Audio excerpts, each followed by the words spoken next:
साथियों नमस्कार। सबसे पहले तो आपको कृष्ण जन्माष्टमी की बहुत-बहुत सारी शुभकामनाएँ। साथियों आज मैं आपको एक जानकारी ये देना चाह रहा हूँ जो बहुत सारे लोगों का क्वेश्चन आ रहा था कि हमें दस्तावेज़ सत्यापन के समय क्या-क्या डॉक्यूमेंट्स लेके जाने हैं और उसके बाद में क्या लेके जाने हैं। जैसे कि बहुत सारे लोगों को कन्फ्यूज़न था कि मेडिकल सर्टिफ़िकेट कब बनवाना है ना? अनुप्रमाणन फॉर्म कब बनवा के ले जाना है। तो ये सब चीज़ें मैं यहाँ पे एक छोटे से वीडियो में आपको क्लियर करूँगा। तो सबसे पहले तो ये बता दूँ कि मेडिकल जो सर्टिफ़िकेट आपको बनवाना है, वो आपको अभी नहीं मिलेगा, ठीक है? अभी बनेगा नहीं कहने का मतलब।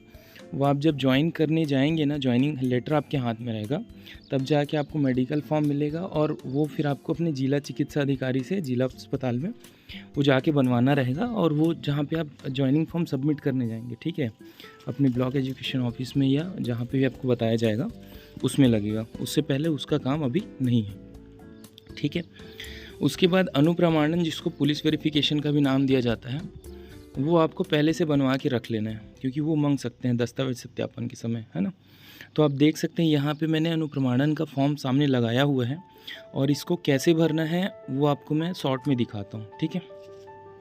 तो यहाँ पे आप फॉर्म में देख सकते हैं कलर, पासपोर्ट फ़ोटो ये तो आप लगा ही सकते हैं, ठीक है? जो भी नोटिफ़िकेशन मतलब नोटिस जो चेतावनी है वो दिया गया है यहाँ पे आप पढ़ लीजिएगा उसमें सारी चीज़ें लिखी हुई हैं। यहाँ मैं नीचे दिखाता हूँ फॉर्म कैसे भरना है। तो ये जो ब्लॉक्स दिए हुए हैं सबसे पहले आपका नाम रहेगा, पूरा नाम, जो आपका व्यापम में होगा या बाकी सारी चीज़ों में उसके हिसाब से आप पूरा नाम लिखिएगा। वर्तमान का पता जहाँ आप रहते हैं, घर का पता जो आपका स्थायी पता होगा निवास प्रमाण पत्र के अनुसार, ठीक है? और नीचे देखते हैं निवास वापस से लिखा हुआ है, निवास का पूरा पता, कब से कब तक आप रहते हैं, कौन से ज़िले में रहते हैं, पिताजी का नाम, ठीक है?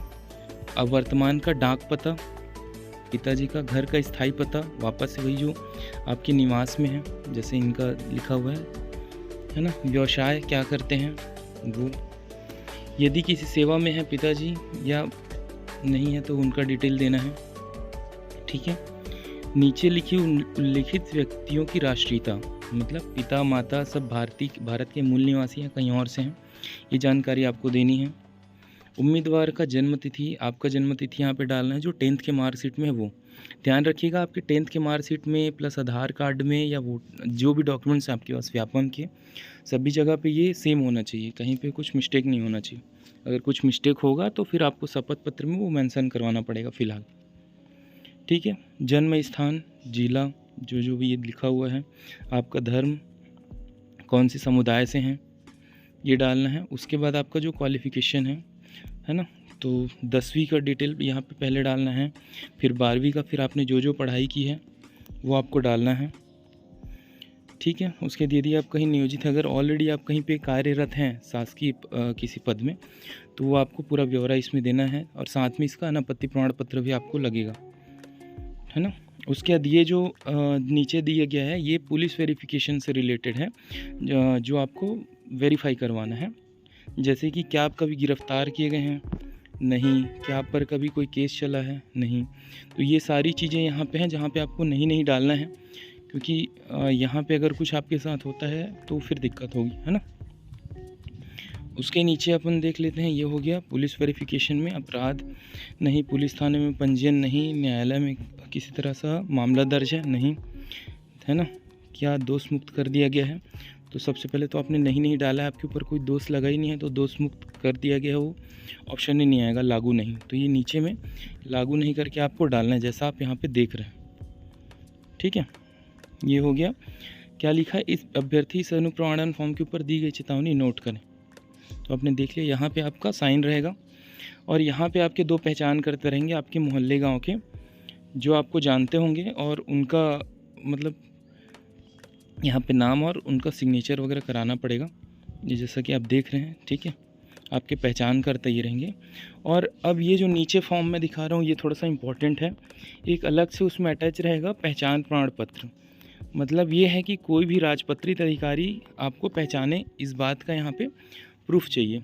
तो आप क्या कर सकते हैं, यहाँ पे अपने आसपास के जो स्कूल के प्रिंसिपल हैं या फिर तहसीलदार हैं, जो भी आपके नियर बाई हो, है ना, पोस्ट मास्टर हैं, जो राजपत्रित अधिकारी आपको मिलते हैं जो आपको पहचानते भी हैं, उनके पास आप जाके अपना नाम और ये सब भर के उनसे उनके पद नाम और स्थिति और सील साइन आप करवा सकते हैं वहाँ पे, है ना। मतलब जैसे आप किसी प्रिंसिपल के पास जाते हैं तो वो लिखेगा प्राचार्य जो भी स्कूल है वर्तमान में है, मतलब है सेवा में, और उसका साइन ये रहेगा। और उसी और बाकी ये नीचे आप ये वाला हिस्सा छोड़ दीजिएगा बस, ठीक है। तो ये ऑलरेडी मैंने आपको भरा हुआ अनुप्रमाणन फॉर्म दिखा दिया है, और जो ब्लैंक अनुप्रमाणन फॉर्म है वो हमारे व्हाट्सएप ग्रुप में टेलीग्राम में अवेलेबल है, तो आप वहाँ से ले सकते हैं, ठीक है। इसके अलावा और क्या क्या जो डॉक्यूमेंट्स आपको लेके जाने हैं वो मैं यहाँ पे दिखाता हूँ। ये आप देख सकते हैं कि डीवीसी के समय कौन कौन सा दस्तावेज आपको लगेगा, वो मैंने यहाँ पे लिस्टेड किया हुआ है। तो आप देख सकते हैं आपने जो व्यापम में परीक्षा दिलाया हुआ है, शिक्षक भर्ती परीक्षा, उसका प्रवेश पत्र लगेगा, व्यापम द्वारा जारी किया हुआ रिजल्ट लगेगा। ये तीसरा पॉइंट जो में से बहुत सारे लोग पूछ रहे थे, स्कूल अलॉटमेंट लेटर या फॉर्म, तो आपको डीवीसी से पहले जैसे 8 तारीख को है तो 7 तारीख को या शाम तक आपको स्कूल जो भी अलॉट किया जाएगा, है ना, वो आपको उसमें मैसेज में कंफर्मेशन मिलेगा या मेल आईडी के थ्रू आपके पास लेटर वगैरह कुछ आएगा, तो वो आपको लेके जाना है, ठीक है।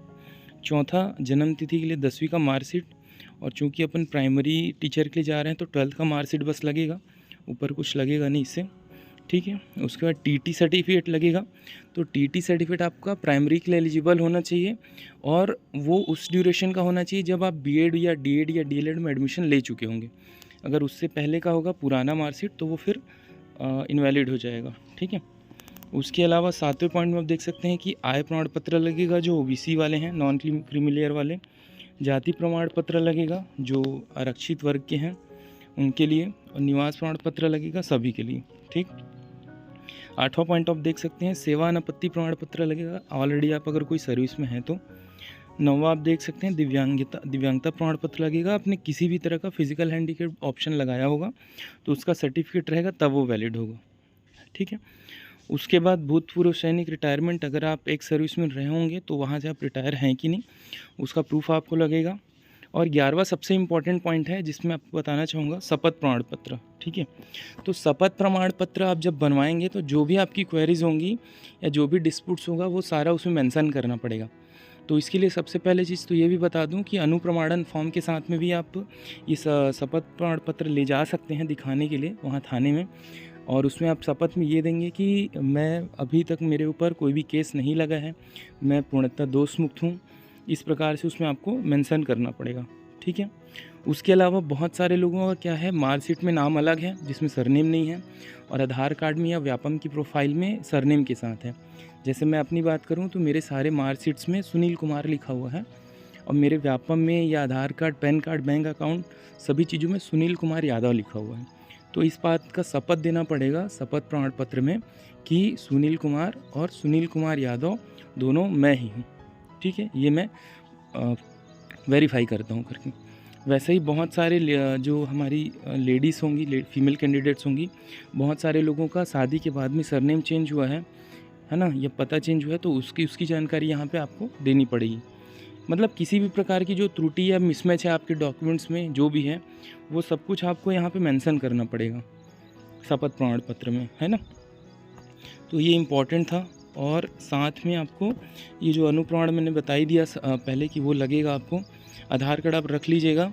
और डीवीसी के बाद जब आपको ज्वाइनिंग लेटर मिल जाएगा, है ना, तो उसके बाद आपको मेडिकल फिटनेस सर्टिफिकेट बनवाना है, वो रखना है। और साथ में ऊपर में जो हमने 1 से लेकर 12 तक जो भी डॉक्यूमेंट्स बताए वो सारे अनुप्रमाणन तक, है ना, वो सारे आपको उसमें लेके जाना है।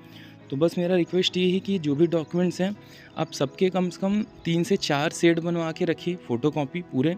और जब डीवीसी के समय जाएंगे तो ओरिजिनल भी आपको लेके जाना है मैच करवाने के लिए, ठीक है। और कोई कन्फ्यूज़न होगा तो आप कमेंट में पूछ सकते हैं। Thank you.